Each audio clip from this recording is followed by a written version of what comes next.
3.6 is out, and one of the new amps in this update is called the Elmsley. And I thought this amp was super interesting when I was reading the release notes because it has a negative feedback control parameter.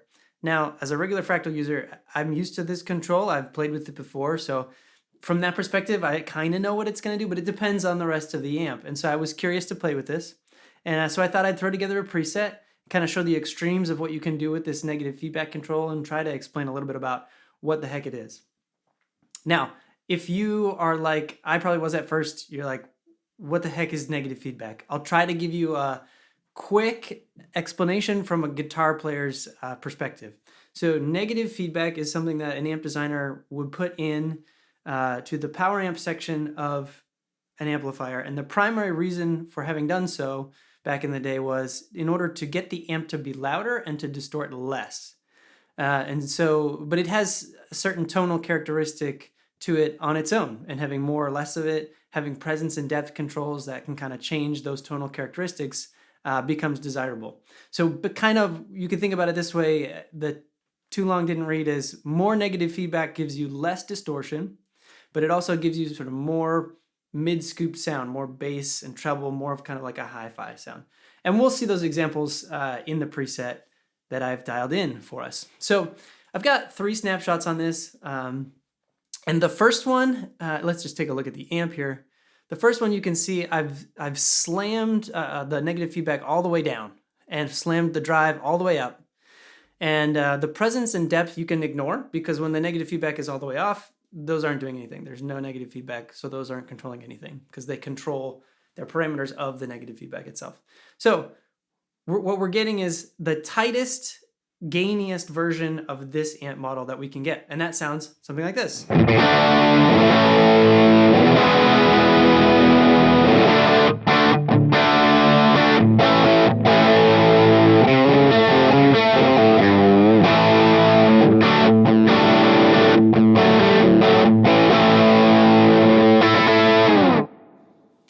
So really punchy, really tight, really saturated.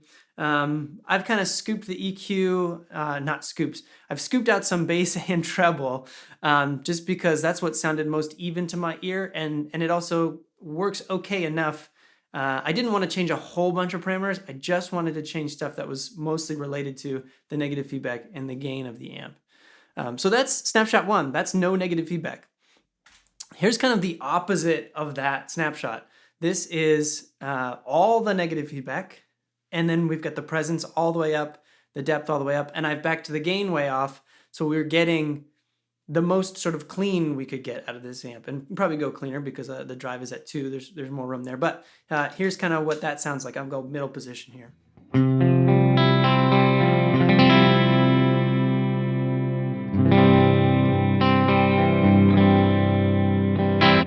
Let me turn the delay off. So here's what that sounds like without the delay.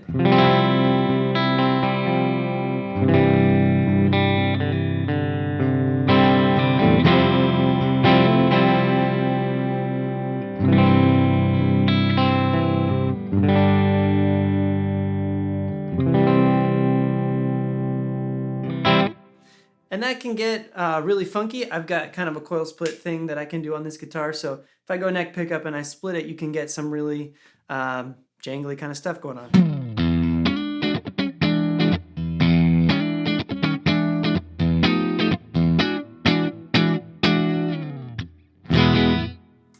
So yeah, you can hear that's kind of like more mid-scooped, more like Fender-ish kind of a clean sound versus that sort of like tighter overdrive sound that you probably wouldn't expect from a Fender style amp.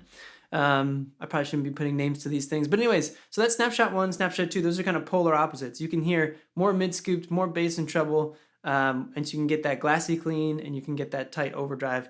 But what if we had the gnarly one version? What if we had this negative feedback up super high, but we also were overdriving the amp a lot?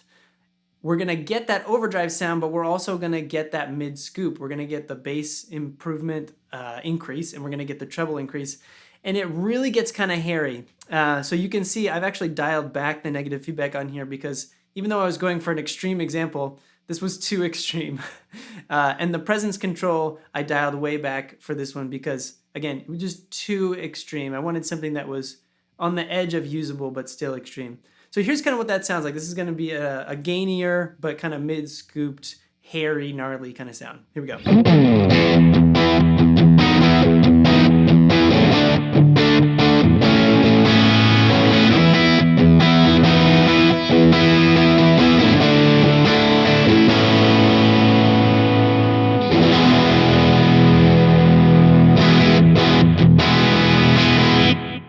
Again, I'll turn the delay off.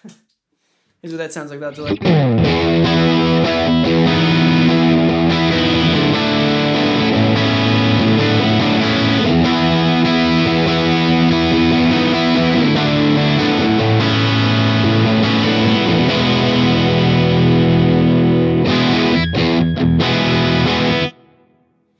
So you can imagine dialing that back a little bit, changing the EQ a little bit to match your guitars, to match what you're going for. I just realized I was on the coil split there. Let me give you the humbucker version of that.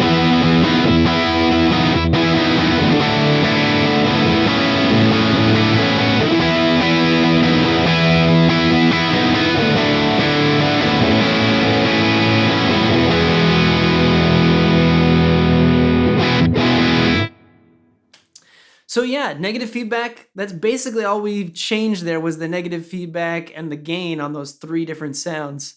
So pretty versatile. The negative feedback gives you, you can definitely hear it in these examples, but for more subtler settings that might be more usable, you would feel it, you definitely feel it a lot.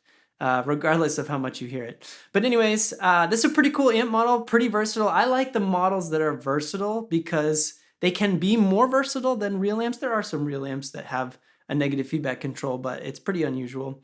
But I like it because that's the flexibility that we get with the modeling world. You can be so much more in control of your tone and have more flexible options real time. And I like being able to stick with one amp model that can do a lot because then I can switch seamlessly between those sounds just using snapshots or some sort of real-time control parameter and not have to switch presets and get a dropout or something weird like that or be fighting with any of that. So anyways, that's it for this video. Thank you so much if you have been watching. And remember, if it sounds good, it is good.